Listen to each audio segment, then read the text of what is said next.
right, good evening, everyone, and thank you so much for attending the virtual work session for the Residential Plan-2 Land Use Study. The presentation this evening will provide a summary of the proposed updates to the RP-2 land use category. Before we begin, we would like to mention that we strongly encourage your participation this evening, and we will address each of your comments and questions immediately following the presentation. This presentation is being recorded, so if you should need to leave for any reason, or if you would like to review the presentation again at a later time, we will be uploading the full recording on the RP-2 project webpage later this week. We do ask that you limit your questions and comments to no more than 3 minutes so that everyone who wants to comment has the opportunity to do so. You can ask questions by typing them into the questions box, or you can submit comments by typing them into the chat box, which you can do at any time during the meeting. Both of these are located on the lower right-hand side of your screen. Additionally, members of the public may also choose to speak by clicking the raise hand button. We will read your name and unmute you when you are recognized. Again, you will have 3 minutes to speak, and there will be an alarm sound when you have 15 seconds remaining. Once your allocated time for public comment has ended, you will be muted again. If anybody experiences any technical difficulties and would like to make a comment, please call our phone attendant at 813-273-3774, extension 356. Again, we would like to reiterate that all questions will be answered at the conclusion of tonight's presentation. If there are any questions we do not have an immediate answer to, or if at the end of our 90-minute work session questions still remain, we will follow up with an answer by email within a few days. Additionally, we will compile and publish all of the questions and comments on the RP-2 project webpage. So with that, I would like to introduce Jared Schneider, who will be conducting the presentation this evening. Jared is the project manager with Kimley Horn. So I will leave it up to him now.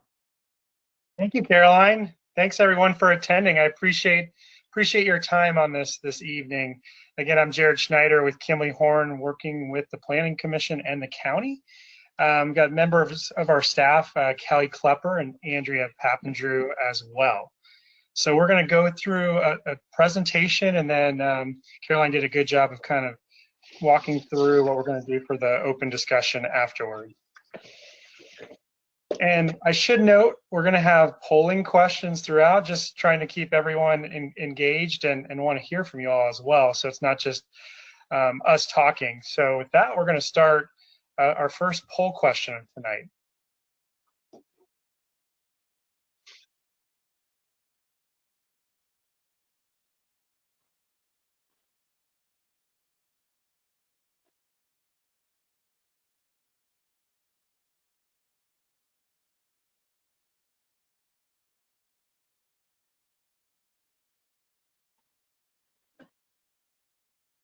All right, we see some votes still coming in, so I'll leave it open for just a couple of more seconds. Pretty good turnout here on the responses.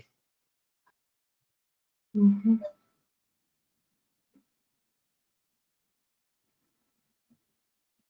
Like just a few more.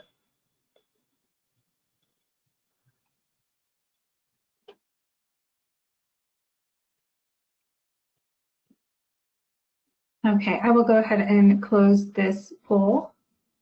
I'll also say that for each poll question, we'll give about a minute for people to respond. So, oh, sorry, go ahead, Marian. Oh, no, it's okay. So it looks like 64% of you have participated in a virtual public meeting prior to this one, and 36% have not. So we welcome the 36% that said they have not experienced a virtual public meeting prior to this one. So I hope that it's a good experience for you, and we'll have a follow-up question at the end asking which format you prefer. So look for that one as well. All right. Well, thanks again for doing that.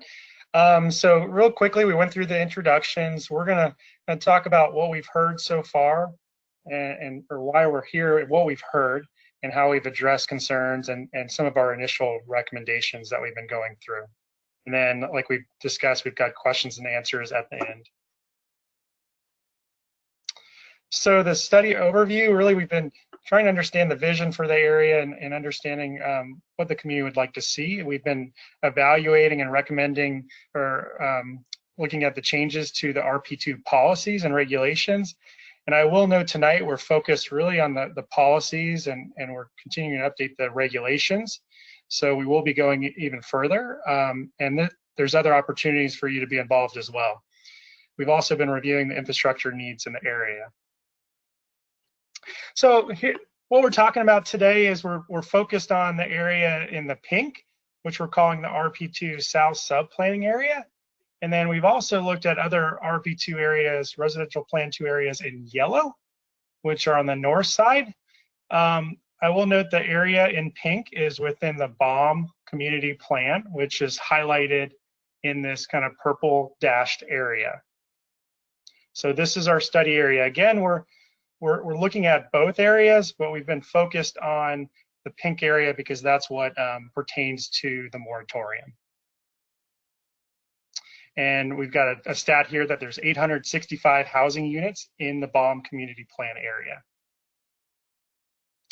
So now I want to just give a little bit of background on what we've been doing and the schedule. We started the project in February and had our first community open house in March 11th. If you can imagine that, that seems like so much longer ago. It was really nice seeing everybody there. We had over 60 attendees there. And then we had an online survey that we conducted following that meeting, and then also had a community work session online on April 7th. So really this is a good opportunity. We're here today at our stakeholder work session, providing our recommendations. So you haven't missed much if you haven't been around since April, or you haven't seen the recommendations at that point. So we're moving towards July for another community open house, and really kind of taking what we hear today and taking it a little bit further. So now I want to transition the slide to just a little bit of background. Let me move to the next slide. On what we're seeing in the area. So when we get into these studies, the first thing we've been looking at is what's the land use mix, what's out there. And right now, we look at the environmentally protected land. There's 14% of the area that's actually protected. And so we call it ELAP, it's Environmental Lands Acquisition and Protection Program. It's just good to have us understand what's out there again. So you can see the areas in orange are protected. And then we also have approved environmental lands acquisition lands, and that's in kind of this brown color.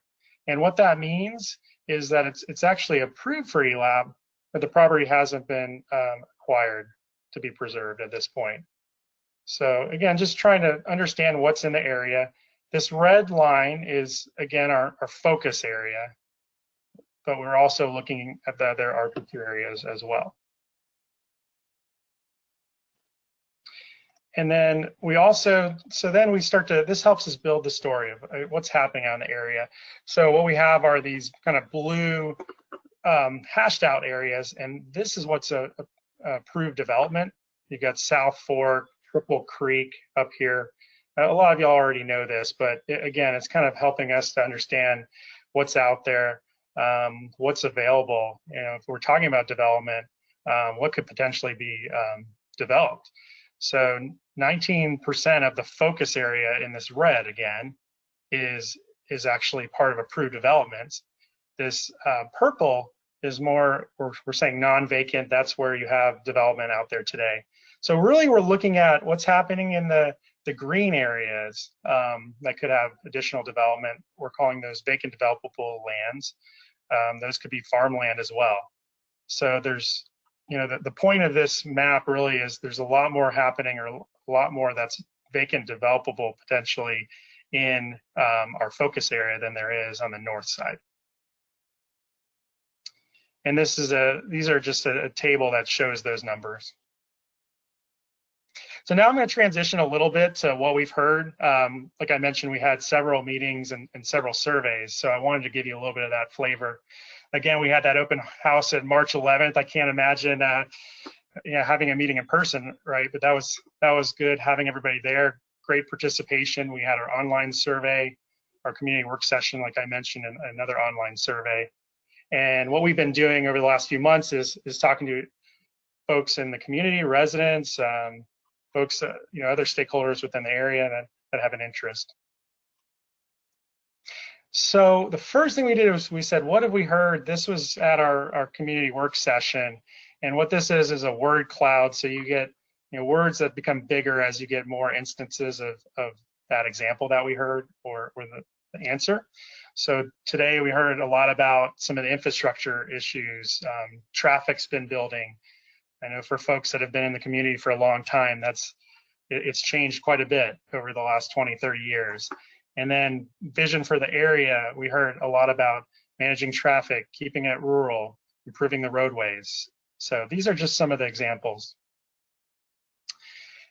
Talking a little bit about this online survey that we had, some of the top answers we heard were protection of wildlife habitats, just discouraging infrastructure again, came up time and time again. This one shows, this is from our online survey or one of the online surveys as well. And we said, what would you like to see or what do you like most about your community? And there's a lot of passion here, especially in Balm and other areas in RP-2, talking about the rural feeling, green space and trails, large yards, and the peace and quiet. So those themes, again, similar to what we've just presented. And then some other questions we asked are, what are examples you like? That kind of helps us understand from, as we're updating the regulations and the policies, what would you like it to look like? So Fishhawk, rural came up, West Chase, and Balm as is. So now I want to talk a little bit about the stakeholder interviews and summarize what we've heard. We've interviewed members of the development community, and we heard the commercial requirements don't work. That came up a lot, that there's little developable land out there. And then some really like the idea of design guidance to have a clear set of regulations. I want to focus on this slide too. We met with residents of Balm and the Balm Civic Association, and this came from a letter from the Balm Civic Association of having that infrastructure in place before development goes in. So we tried to hit on that in the policies, and we'll get into that in a little bit more detail of having the infrastructure in place within a development. A lot of times what we see is the infrastructure outside the development, whether it's people traveling on 75 or Big Bend Road. So that's something that we're continuing to talk about. Density, that's a big one. So talking about no greater than 2 dwelling units per acre and half-acre lots. So we'll get into that in a little bit more detail. Right now, we are recommending 2 dwelling units per acre, but then also we have looked at 3 dwelling units per acre, and we'll talk a little bit more about that. But I know this is something that the community right now, we're going to have a little bit more discussion on. Preserving the green and natural spaces, 250-foot setbacks. So we've addressed that in the comp plan policies, and minimizing light pollution and including commercial opportunities was another one. So now I'm going to transition a little bit to how did we address the concerns from what we just went over. And I'm going to go through these pretty quickly, and we'll dive into more of the recommendations. We talked about buffering requirements, so we've included that within the policies, and then design standards, which we feel really could help steer the development, what it looks like, what it feels, and we'll be getting into that and even more specifics in the land development code. Again, we're really just highlighting the policies tonight, including different housing styles and sizes. I think a lot of what we're hearing is the kind of the repetitive suburban 40-foot lots, the homes that look the same. That's a lot of the issues. So trying to really get into what it looks like. Preserving open space, again, that was a big one we've hit on. And developing the infrastructure improvements. Again, this is a big one. I'll note on this slide, we're showing recommendations that are outside of the study. Again, we focus on the comprehensive plan and the land development code. we see some follow-up activities such as developing an entire mobility plan for the area, showing where streets connect and sidewalks and bike facilities throughout the entire area, so that we all have a kind of a clear picture of how that works. Continuing to identify sites for schools and libraries. I know that's a big one. There's been a lot of discussion on mobility fees and impact fees, so we talked a little bit about that, but allowing developer credits for external infrastructure. So again, these are recommendations that are outside of our study, but wanted to make them noted because this is what we've heard from the community. Commercial requirements, this is something we've revised the commercial requirements, and we're not saying that their commercial should not be provided, but we've included community benefits where commercial is handled in providing sites for commercial, and there's other benefits that we've addressed. So now let's transition to the specifics of the recommendations. I'll get into that. And so what we did is a table set up just to kind of show a timing. And again, we're focused on the comprehensive plan. And so that's something that will be, that's out there, that'll be updated. So what we did is we consolidated and reorganized the policies. RP-2 over the years has just gotten confusing. It was something that was developed 30 years ago when there was nothing out there in agricultural areas, and it was really just set up to create a village where you had residential mixed with commercial. And over time, that's changed. We have commercial development on 301, so it's no longer what it was 30 years ago. So we recategorized the planned villages as well into two areas, the north and the south. And I know there's been some questions on that. Where our head's at on that is creating a south village to match up with the Balm community plan and really strengthen what's in that plan. It allows us to kind of focus on that. I'll talk a little bit more about that in a few minutes. And then the north, we see there's not much land that's left based on the maps that we presented for developable land. And also that south area is what pertains to the moratorium as well. So we've updated the clustering as well, and we'll get into clustering. I know there's been some comments on that.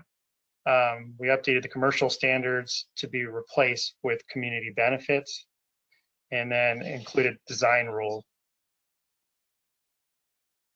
So let me move on to the next slide. So again, that was the comprehensive plan. We're going to be taking everything in the policies and getting into much more detail in the land development code. So we really just said everything that corresponds in the comprehensive plan will be in the land development code. We want to make it as clear as possible. I think just the thing to note here again is the design standards and the landscape buffering standards. I know that's really important to a lot of folks. So I mentioned it again. There's some recommendations from what we've heard in all of our outreach that are outside of the study, but we wanted to make sure that we noted them. There was a lot of discussion we heard from the community on having school and civic sites, and then having those sidewalks on both sides of the roadway or the crossings that lead to the schools. We heard concerns from some of the residents on the borough pits and some discussion on 672. So we wanted to make sure that there's some follow-up actions on that as well. Water, sewer infrastructures continue to be discussed. The county's looking at transfer of development rights, and we can get into that after the presentation as well. But that's an ongoing study and effort as well. And then moving on, again, mobility was a big one, developing an overall master plan for the area, how streets connect. I know we've heard a lot about the substandard roadways that are out there. We feel like the mobility fee increases, that's a good first step. So but overall, having a plan, I think makes a lot of sense. And so really we talked about affordable housing as well. And that's going to be a polling question we want to bring up is we have heard it's really a national issue of affordable housing, not just here in Tampa Bay, but we've talked about whether we discuss allowing density increases for affordable housing. That's not something we're really considering right now, but we do want to bring up a polling question on that one. So Marianne, I'm going to turn it over to our next polling question. Yep, so again, with this poll, we will give folks about 1 minute.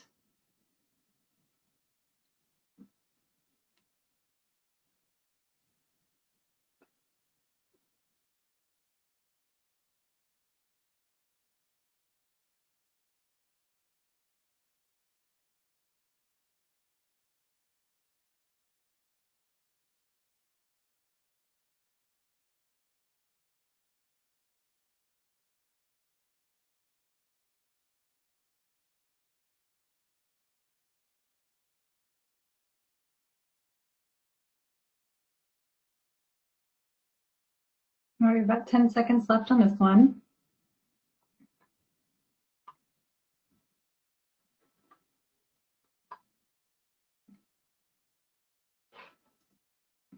Okay. All right, so that's interesting feedback, and it looks almost split between yes and no, a little bit more and yes, and maybe assuming that some folks might need some more information. So if there are any specific questions, go ahead and enter those into the question box, or you can always raise your hand at the end, and we can answer any questions for you at that time. Marianne? All right. So I know we've had some feedback on this one already, and we can talk more about this in the open discussion. Again, what we were trying to do is encourage a south planning sub area and a north sub planning area. What we were really doing again is this pink area matches up to the Balm community plan. So we felt like that would help us focus on, what the Balm community plan was trying to achieve, and just direct it that way. And again, the Balm community plan is in this purple kind of dotted line. And then the North Village, we felt, again, not as much developable land. We know the Boyette area, Balm Riverview roadway with Triple Creek, just a little bit of a different area. So again, those were kind of our thoughts, and we can talk a little bit more about that after this presentation. One of the things that we were really trying to do, and I'll get in, this is a lot of detail, but I want to stop here because I know this is important to a lot of y'all. What we did on this table is we talked about the densities, because again, that's really important. So we've got the current, what's out there on the policies today, and then we have that North Village that I just showed, and then the South Village as well.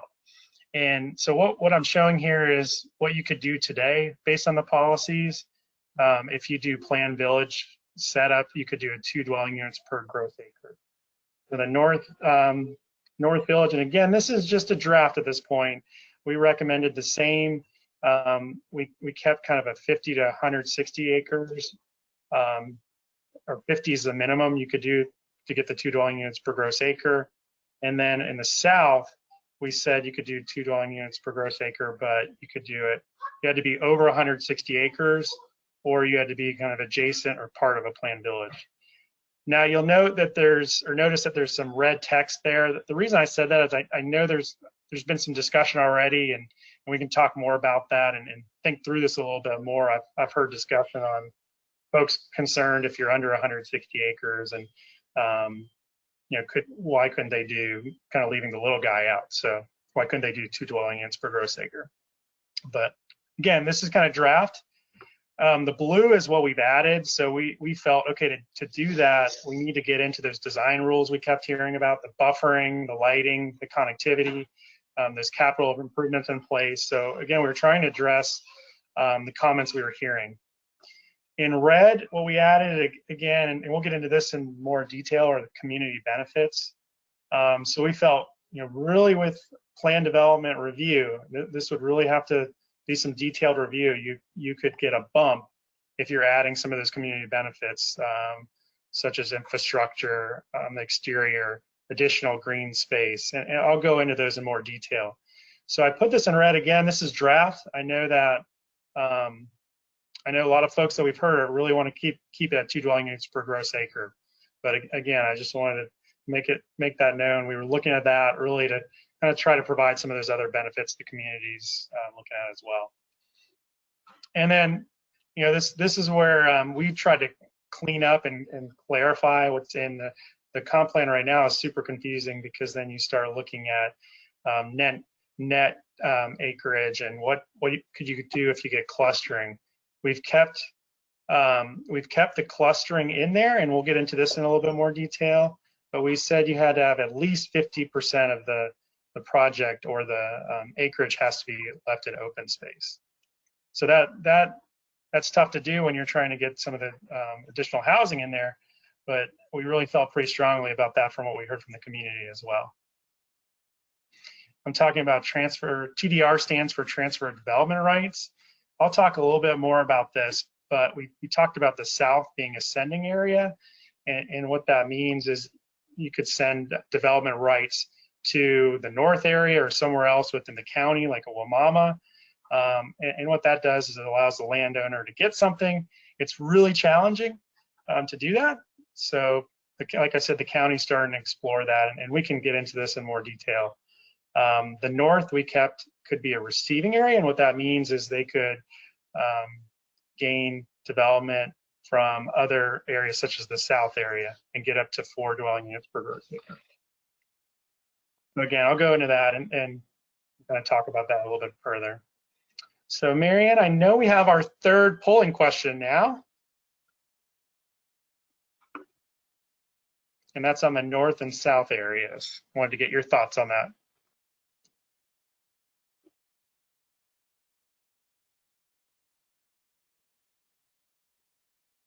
You guys are really quick at doing this. This is great.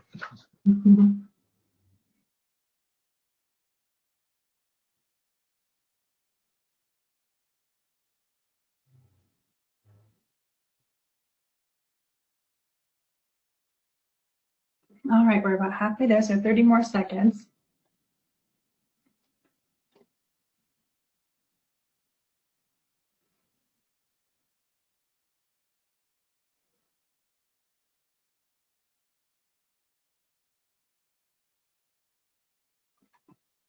You have about 10 more seconds.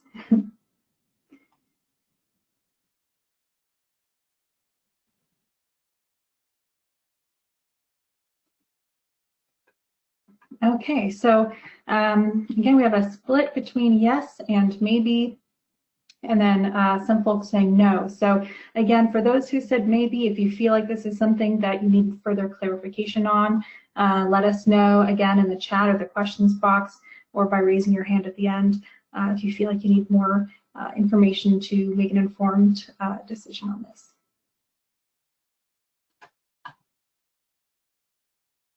Thanks, Marianne. And thank you all for, again, taking the polls. So I hit on this already. What we're talking about is transfer of development rights, and we felt like that south area could be what we call a sending area.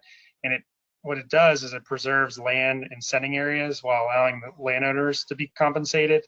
This is a really complex and challenging thing to do. And again, we could talk more about that. There's questions. We talked about the north area being a receiving area. So that's where you could gain additional development potentially. All right, so let me talk a little bit about the commercial standards. This has been a big discussion.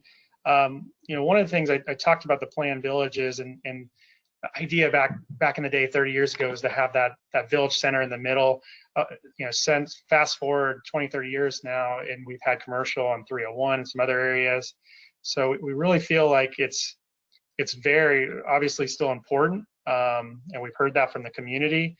What we have done is tweaked it where we're not looking at every single development has to have a certain, you know, prescriptive amount. Well, we've also have a study that Marianne can hit on that is in draft format, where we're looking at what's the market potential, and we're looking at the amount of commercial square footage. There's a lot out there already, and potentially not that much more that's being identified from that market study. But again, we understand the importance of it. So that Not everybody has to, necessarily drive to something that's far away. So what we've talked about doing is having certain community benefits to replace the commercial component. That could be a land dedication for a town center, multimodal connections, sidewalk connections or bike connections to existing commercial, or is it other infrastructure? We talked about, the Balm community plan talked about this Balm downtown. So could it be fees to pay for infrastructure improvements within that area? Land dedication for other uses that I know I've heard from the community that talk about farming. So could it be farmer's market or related farming business opportunities? Also land dedication for office use. So we're trying to maintain that, that ability to have a mix of uses and support the local economy, but just not getting prescriptive in, thou shall have this much commercial. So again, that's kind of where our head's at right now in commercial. Other community benefits. So again, and we can talk a little bit more about this. Is that I know that the density is that's a big topic. So we talked about additional bump to 3 dwelling units per gross acre for providing even additional benefits on what we think should be done in the design guidelines, and that could be different housing types and rules or sizes, additional open space, land dedication for ELAB, additional land dedication for schools, daycares. Could it be green or sustainable building patterns, and then rural architectural style for buildings. So that's a lot of things to go through, and I'll go through that in a little bit more detail.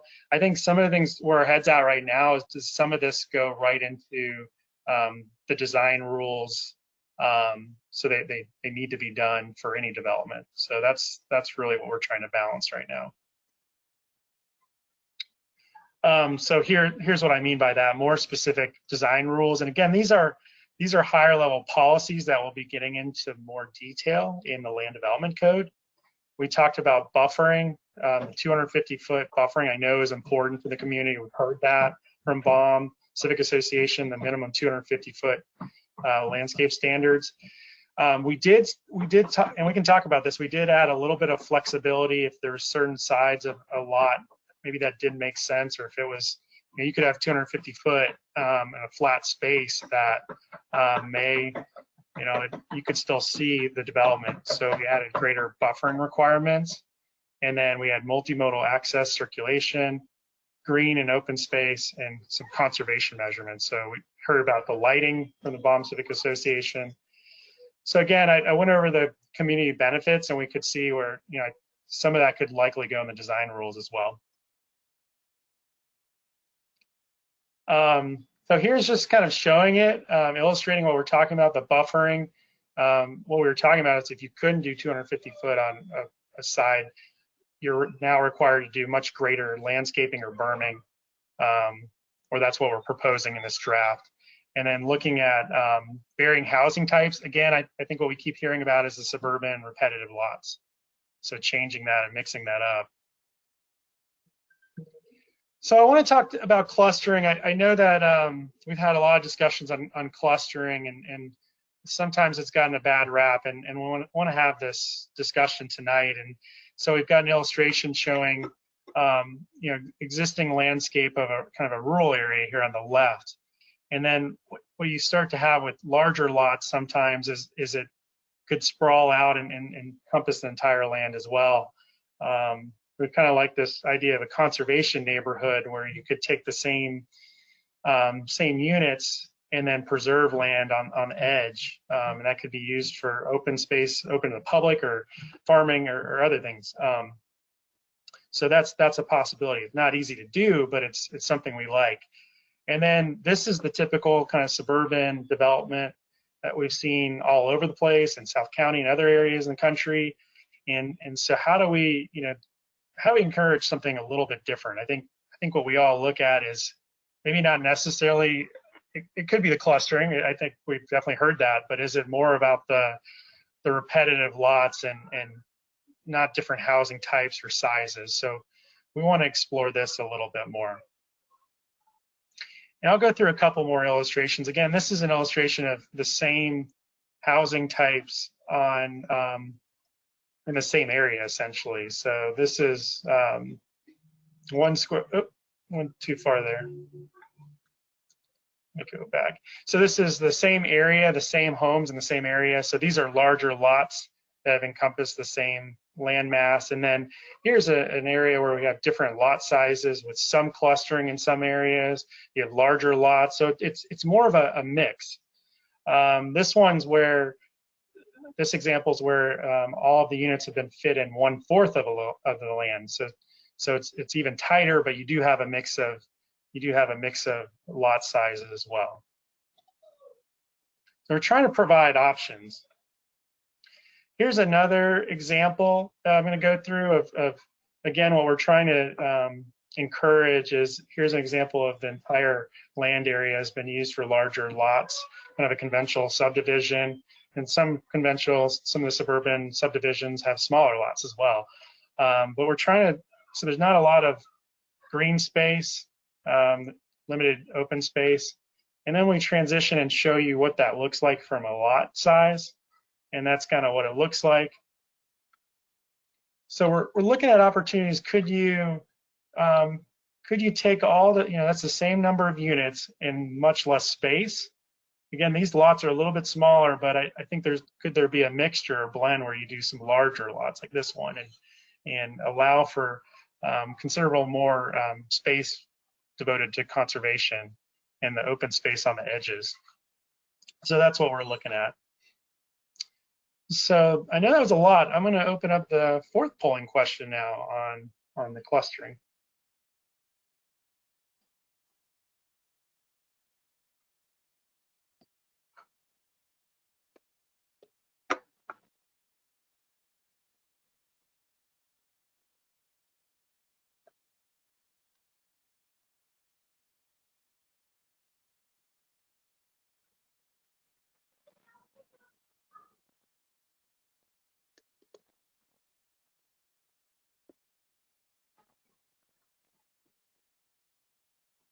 So we're about halfway through. All right.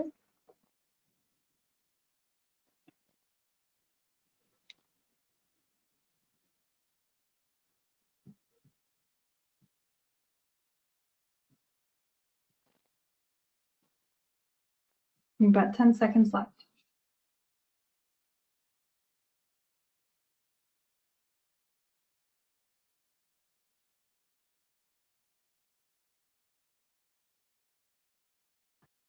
All right, so 54% of attendees who answered the poll said no. 23 and 23 said yes and maybe. All right. Good information. All right, so I'm going to move on. So really, I talked a little bit about it where we've kind of shown you our policies, our recommendations on the comprehensive plan, and getting into more detail on the land development code where it's very clear on what we're looking at. So our approach has been to get your input tonight and over the next few days and week and understand your thoughts on the policies that we've talked about, and that's going to help us kind of get into the more detail and shape the land development code. Where we're working at right now, we're talking about a community open house end of July to present the land development code further. I know we're going to have more discussions on that. Some of y'all have talked about in-person meetings and really would prefer that setup. So we'll talk more about that, obviously, and set up for the world we're in right now. So we're trying to figure that out. So where do we go from here? Please go on to the website if you have any other comments or questions after our discussion tonight. We do have 4 quick questions on there. Email Marianne. I've got her information here as well. So we want to hear more from y'all, and thank you guys, everybody who's reached out already. We really have been reading all your comments and thinking about them over the last few days from when they were sent to us. So please do it. Get anything out to us or any comments or thoughts. Again, we really do appreciate it. So now we've got a couple other kind of follow-up polling questions that we're going to do before we kind of close the presentation piece. So this one's asking which presentation format do you prefer? Please disregard the virtual as a part of the question. That was an error on my end. So now that you've gone through the virtual presentation, just trying to figure out what type of presentation format you prefer. So the combination of the two would mean that there would be an in-person, one-on-one group meeting, a combination of that with a virtual component for those who are unable to make an in-person meeting. All right.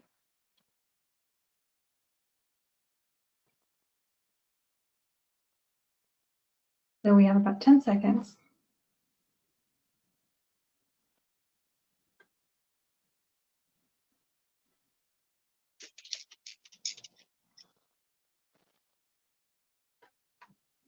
Okay, so 60% said a combination of the two.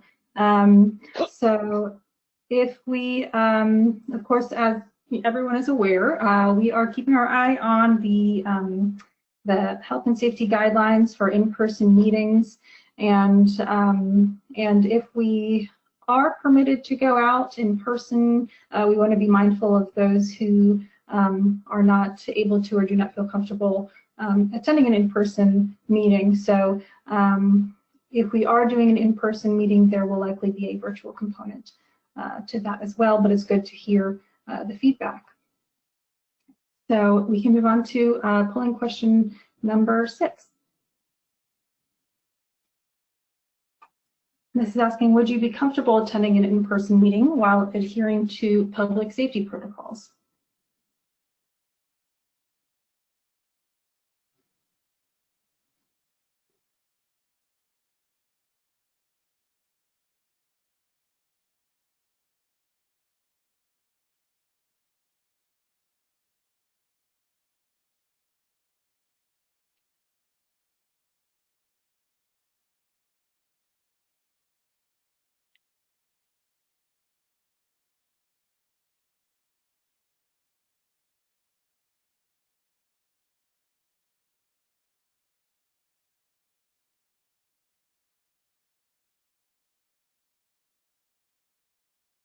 We have about 10 seconds.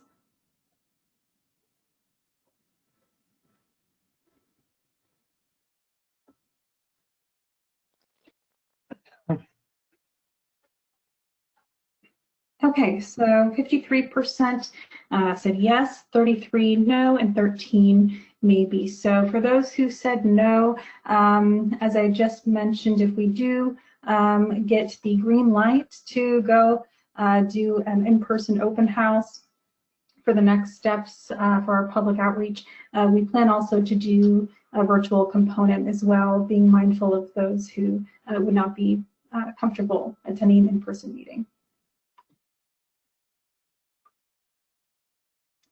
Okay, the last polling question for the day.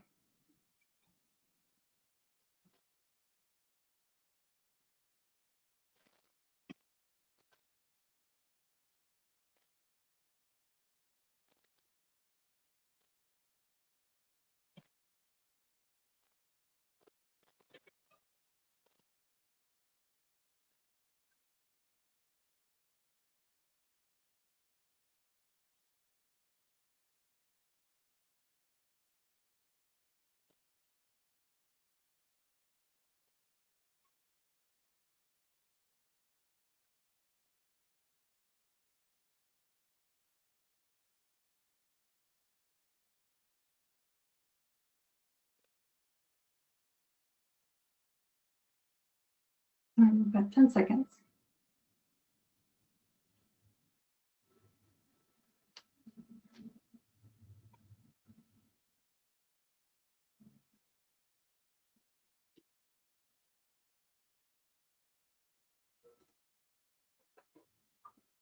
Okay, so for those who said no and somewhat, we would be really curious to hear what we can do to improve next time to make sure that the materials presented are clear and that we relay what we are working on in a concise manner.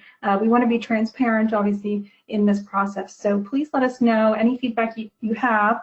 You can, again, either enter this into the chat box, raise your hand, or if you feel more comfortable, you can email me, marianne@plancom.org, and please let us know your feedback. And we're going to get into questions and open discussion a little bit, so hopefully that'll help for the somewhat and no as well. Mm-hmm. Yeah, thanks everybody for, again, humoring us. I know with those poll questions, that really does help us out.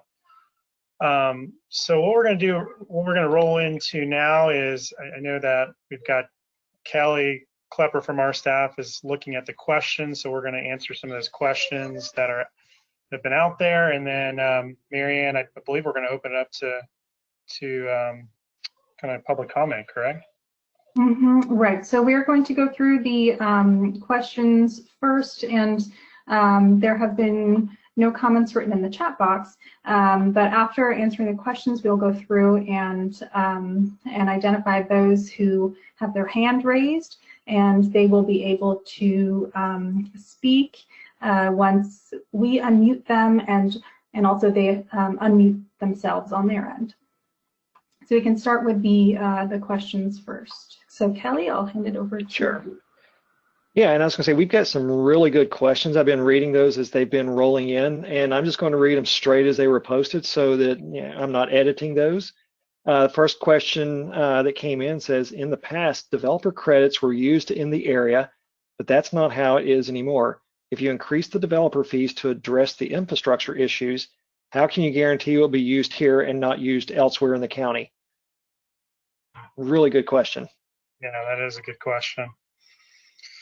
Yeah, I mean, that's been a discussion in the county recently, right? With mobility and impact fees being increased. So our hope, obviously, is that's directed here within the community as developments are being built. So I think that's something we need to kind of continue to talk with the county to make sure that's what's going on. I will say, on top of kind of the mobility fees and impact fees, we've also been looking at what are some other revenue sources, like a tax increment financing or municipal service tax within the area that gets spent in the community as well. So yeah, that's a really good question. Kelly, or I guess Marianne, or anybody else from staff have any more to offer on that one?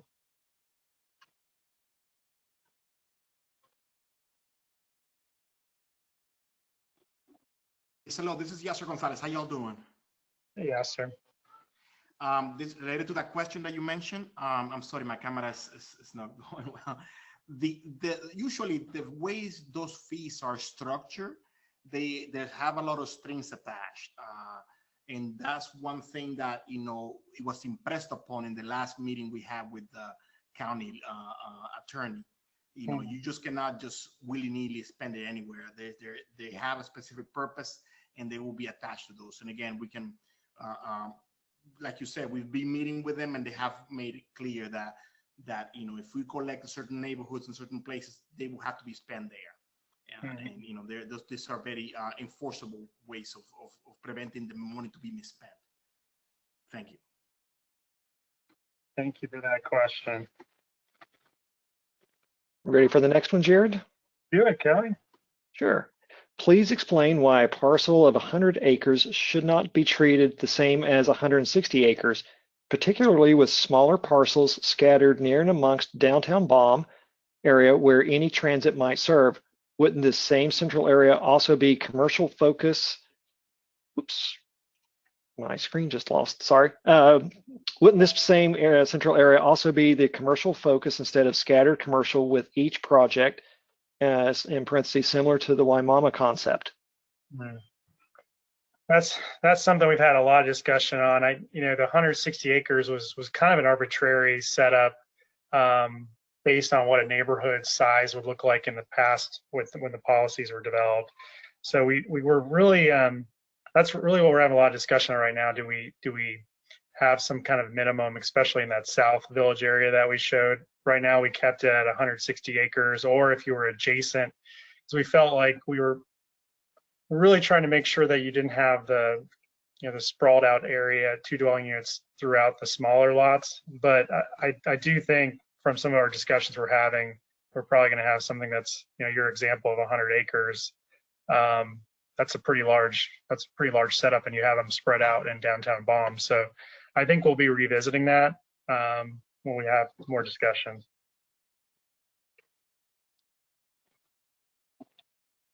Ready for the next one? Sure. This was an easy one. I think Lionel actually has already answered this one for us. How many people are online? And Lionel's answer was 30. Yeah, at the time the question was asked, we had 30 online. Kelly, I wanted to go back too. I was just thinking about that last question. We can talk more about the commercial, and I think that would be good in the open commentary too. That was an interesting point about kind of the downtown Balm as well. You and I talked a little bit about that, of trying to encourage if somebody wants to do commercial in that area. So that was something that we put in the community benefits as well. Could you, as part of the community benefit, could you start to put infrastructure into the downtown Balm area? Yeah. Cool. Yeah, this is actually, the next question is really, it's really interesting. I was thinking about this one quite a bit when it first popped up. Are small parcels also required to give up a 250-foot buffer around their perimeter, the same as large projects of hundreds of acres? That's a really good question. That is. Yeah, I think that's the issue, right? Like if you have an acre and then you take 250 on all the sizes. So that's where we're trying to provide some flexibility, because we felt like I've heard the community. I understand the 250 foot, but if it's a flat surface and it's not providing that that buffer away from the development, so that's where we wanted to provide the flexibility, but still listen to the community and with different buffering requirements. Is it a berm? That's some of the stuff that we wanted to look at. Kelly, you have anything to add on that one? I know you and I have talked a lot about that. Yeah, I know, and that's one of those things. A lot of communities, especially, they start looking at a sliding scale of sorts. As the distance decreases, the amount of trees or landscape berms and things like that increases, and that can also be applied to projects or parcel sizes as well. The one thing that we always talk about is one size does not fit all. And there's not one piece of property out there that's exactly square or would fit that. So I think we definitely need to look at some variations in that, but while still achieving the ultimate desire there.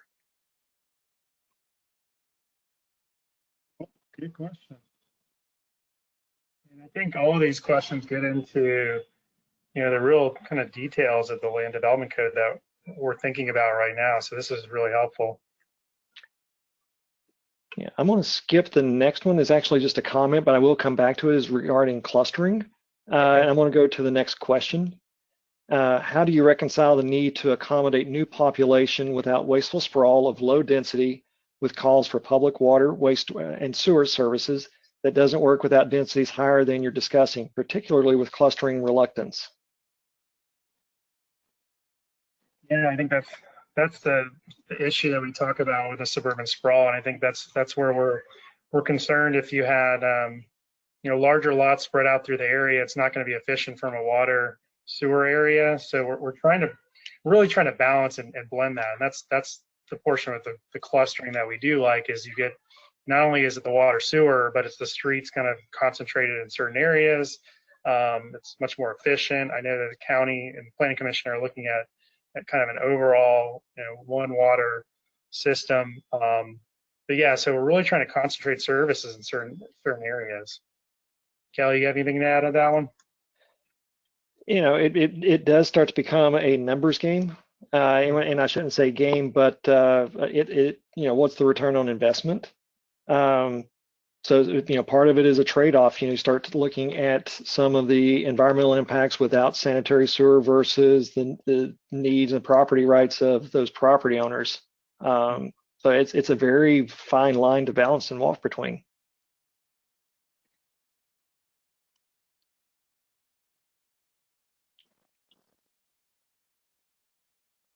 Ready for the next one, Jared? Yeah, let's see. Let's do it.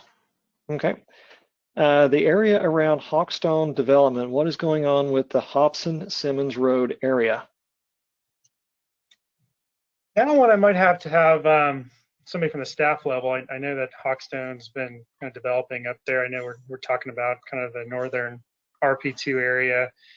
Does anybody from a staff level have more on that? I'm not sure on that one. I unfortunately do not. I'm wondering if that is a question regarding some transportation improvements there or development. Jay, you may have some insight.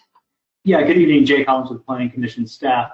I did start looking around, poking around a little bit, trying to find some information on that. Unfortunately, I came up flat. Tomorrow, we will go ahead and call Development Services at the county and see if we can find out a little bit of information about that. Again, everything that is in the comment and the question section will be posted on the website, so we'll make sure to put an answer to that question at that time.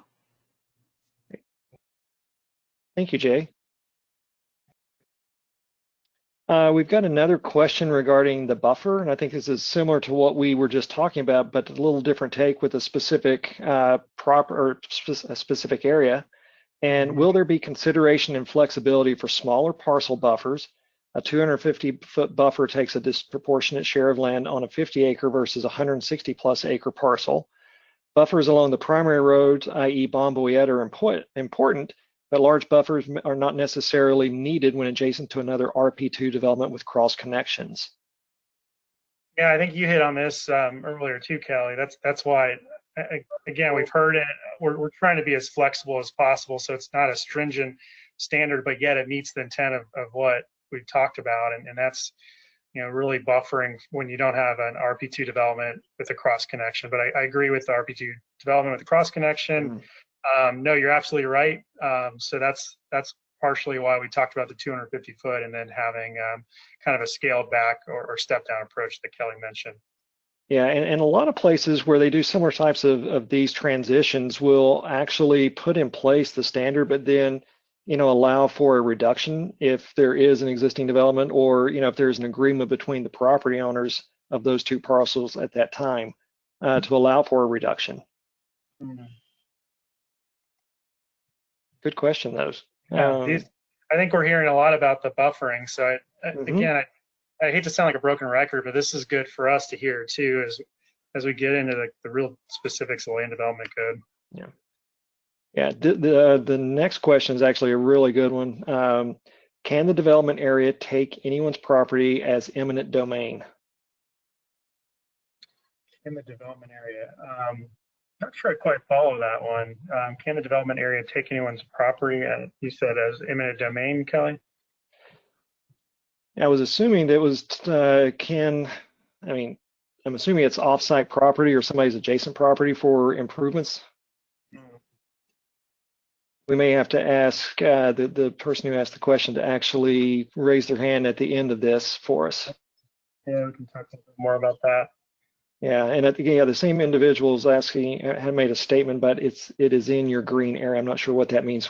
If we could get Shirley to raise your hand, and we'll come back to that one as part of some something questions.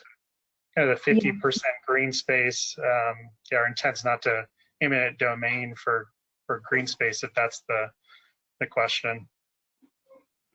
Yeah, Shirley does have her hand raised, so we will be unmuting her when we get to that portion. Okay.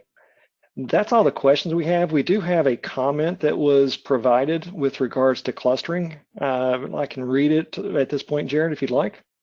Sure, go for it. Okay. This is a comment with regards to clustering. The issue we have is that the cluster leads to more houses and more people in the long term. If you have the third option, is that eventually someone goes in and develops in 10 years down the way anyways. This is happening right now in the north section, and we don't like it. Yeah. Okay.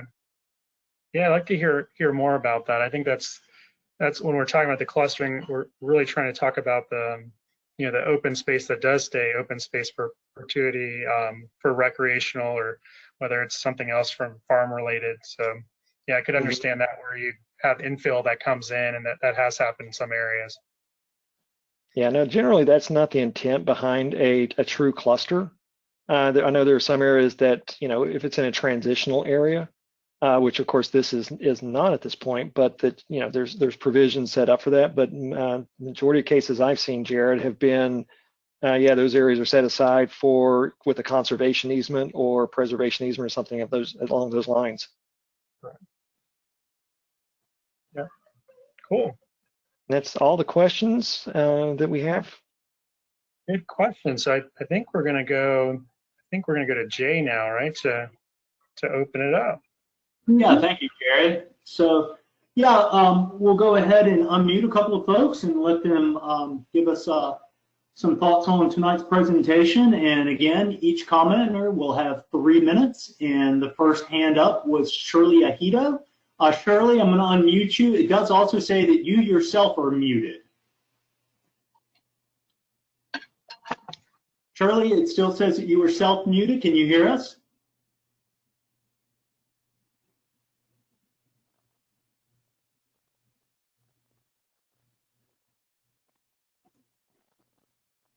Shirley?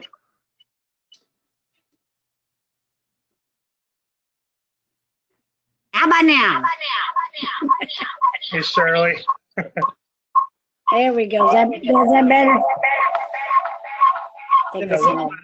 Hold on a minute. If everyone else can turn their mics off when we have a Got it. Prevent some of that feedback. Thank you. Just shut that one down. Take it to the other one. Okay, can you hear me now? We can hear you. Hey, Shirley. All righty, how we all doing? I don't know if you can see me or not. I can't see you, but I can hear you. Okay. We live on Hobson Simmons Road, and which is directly east of the power lines next to Hawkstone. Okay. They've been out here surveying. We were at the meeting back in, what was it, March? We were over there, and when you showed the map earlier tonight, it showed we're like in the green area. Uh-huh. And then right below it, it was blue and with some stripes and everything. But as far as we know, we're part of what they're calling the planned villages. Okay. But our question, because they are out here surveying, and nobody knows anything as far as what's going on. We've got about 2¼ acres that we're on. Okay. And then we've spoken to some other people that live over in Tropical Acres that say they're not going to sell because they're not being offered anything. That's why we were asking about the eminent domain. Can they make us sell, or can we sit in the middle of it? Gotcha. So you've got improvement development around you. You've got 2.5 acres. They can't make you sell that. So yeah, I think not sure exactly, particularly what's happening in that area. I know Hawkstone's been developing with new homes, and it's talked about a town center. But yeah, if you're there, you just go right there where that little bit of green is, right below. Now go to your right. Yeah, right there. Right in there is where we look like we're actually that first little purple triangle. And it's not vacant because we live there. Okay, well, good to know. So yeah, they're actually along the west side of Hobson Simmons all the way down, because you've got further down the Fishhawk Clay Shooting Sports is down there. Yep. Okay. So we're right there at that curve. So when you turn on the Hobson Simmons, we're like the 5th property. Okay. And Jared, if I may, Shirley, I did want to interject and mention that in this project, this planning project that Jared and Kelly have undertaken, there is no eminent domain that is a part of this. The government is not looking to buy anyone's properties or anything else with this. So we can hopefully ease your minds in that respect. All private property owners have a right to go ahead and sell their property to each other or anyone else that they may desire to sell it to. And with that, Shirley, was there anything else that you wanted to say before we go ahead and move on to the next speaker? Not just wondering if there was any kind of an idea as far as when they might start doing something on Hobson Simmons. Do we have any idea?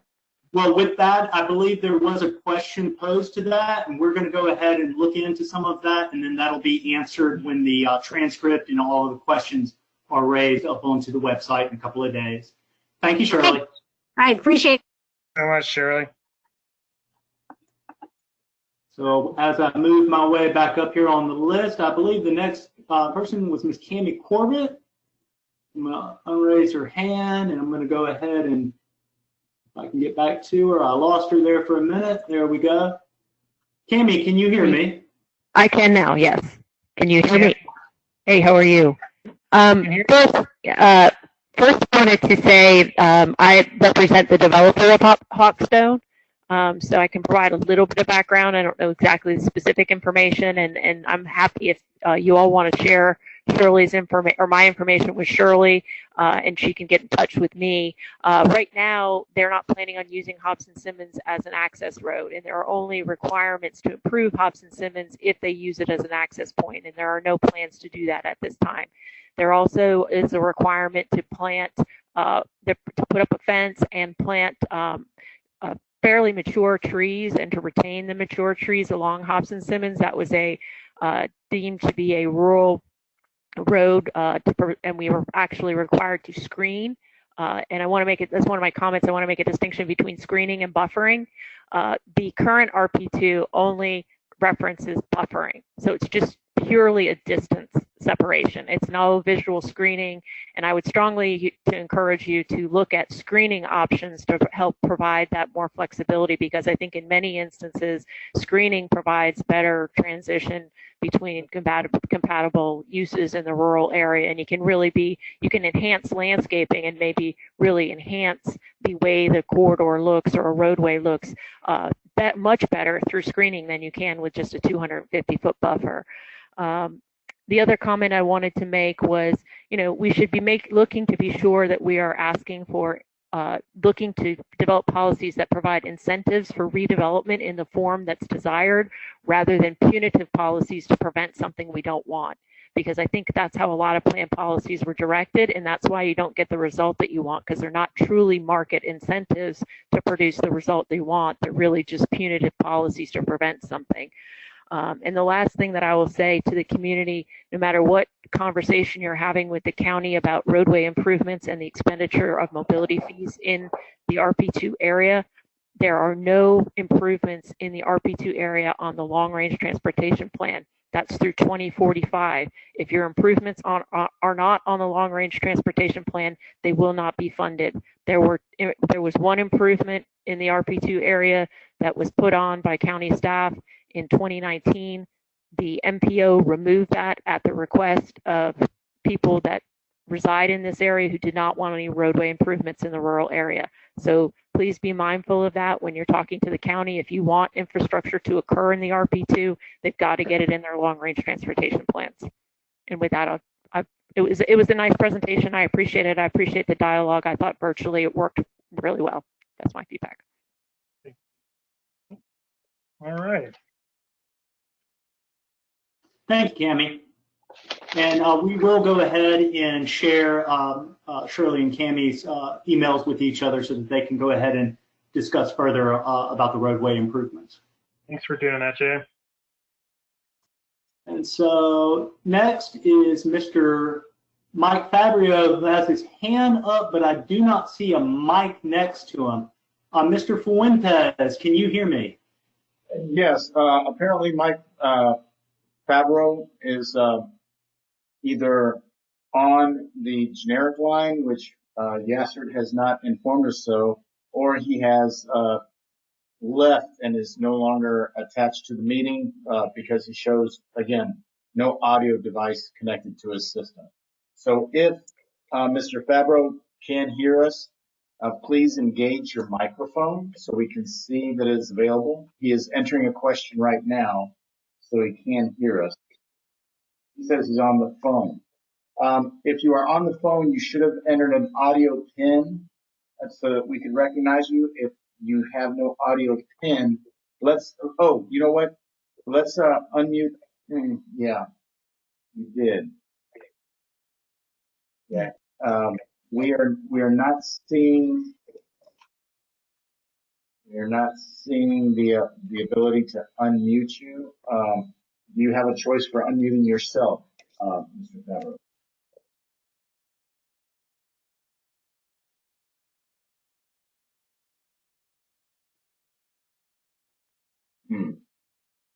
And I don't see any other hands raised at this moment while Mike and Lionel try to figure out their technical issues. Kelly, Jared, are there any other questions or chats that have come in during this? I am double checking the questions as we speak.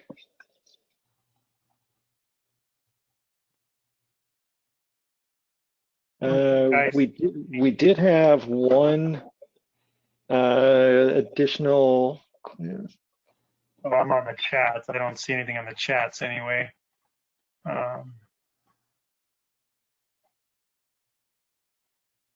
Okay, we did have one additional question that came in a few minutes ago, Jared. Okay. This is may take me a second to read. It's a little lengthy, so just bear with me. Are you feeling free to suggest your best planning suggestions for future needs in this growing area, or are you forced to honor the resident desires even if they are contrary to good planning practices?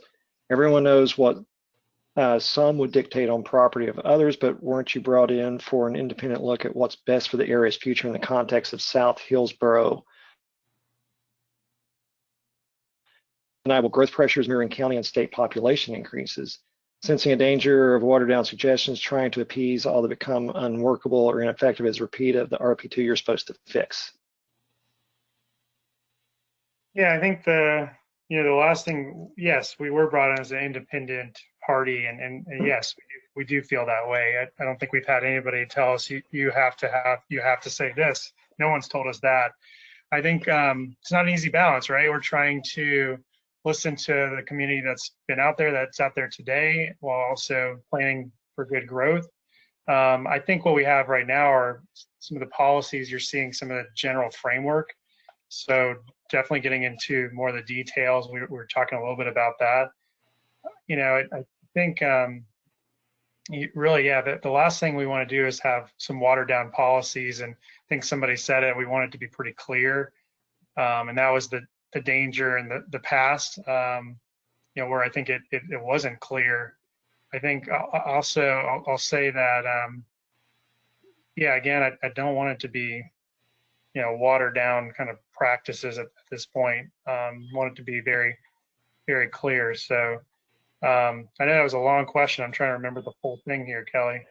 You're basically answering it, and let me just kind of chime in and kind of answer one other portion of that, because I mean, the one thing that I will say is, in working with Jay and Marianne and the staff, it's been very clear early on of, what do you think?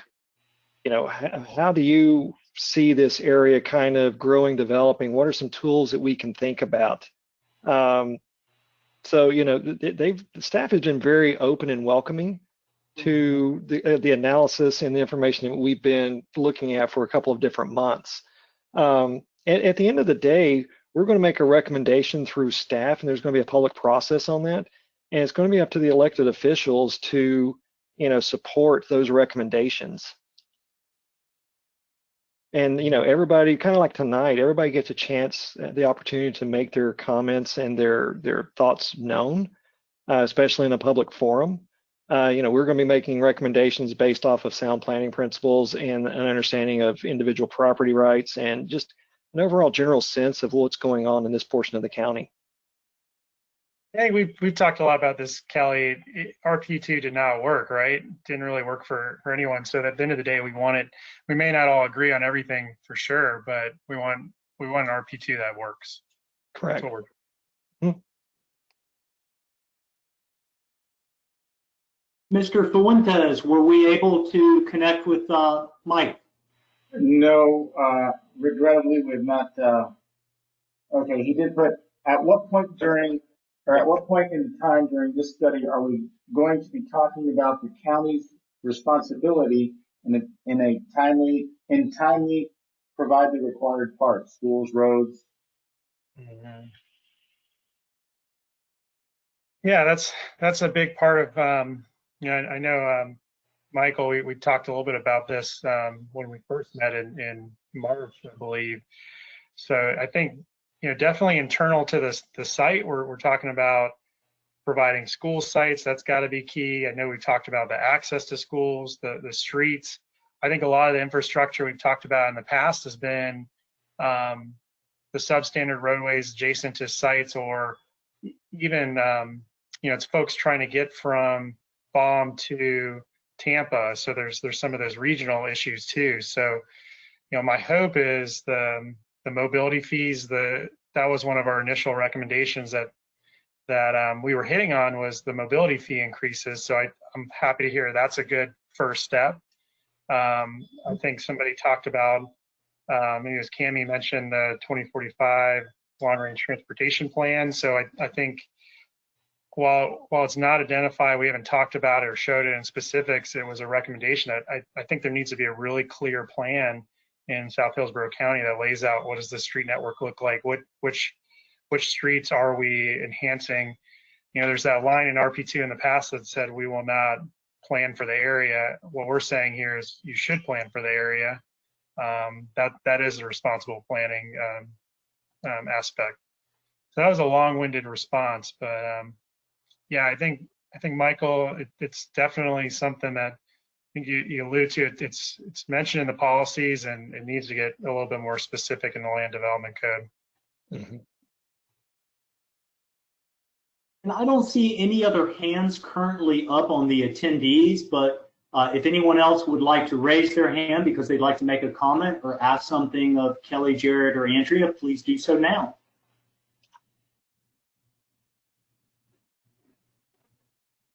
Again, I do not see any hands that are raised. Are there any additional questions or comments that have come in the last minute or two? If not, I guess we're getting close to wrapping up. No additional questions have come up, Jay. Jay, I did want to say, and I know we're going to talk a little bit more about this too. This is not, I don't want folks to feel like this is their last opportunity or anything like that. I think we're going to take, the polling questions were great because we're really trying to, I'd rather be sitting in a room with all y'all right now. Obviously COVID-19 doesn't help things, but I think we're going to be looking at some of the responses and trying to figure out what our best strategy is as we have more to share.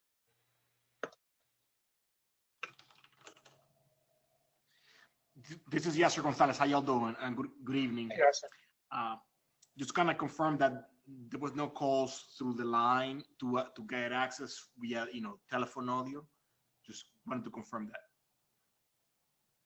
Thank you. That sounds good. Yeah. If there are no further questions or comments from the attendees, we'll hand it back to Caroline. All right. Yeah. Thank you, guys. So this concludes the virtual work session. As a reminder, we will continue to post updates as well as tonight's recorded presentation on the RP-2 project webpage. If you have not already signed up for our email list, you can do so on the project page by clicking the sign up button under the public engagement section. Thank you all again so much for attending this evening, and we hope you have a great day. Thank you. Thanks everybody for your time.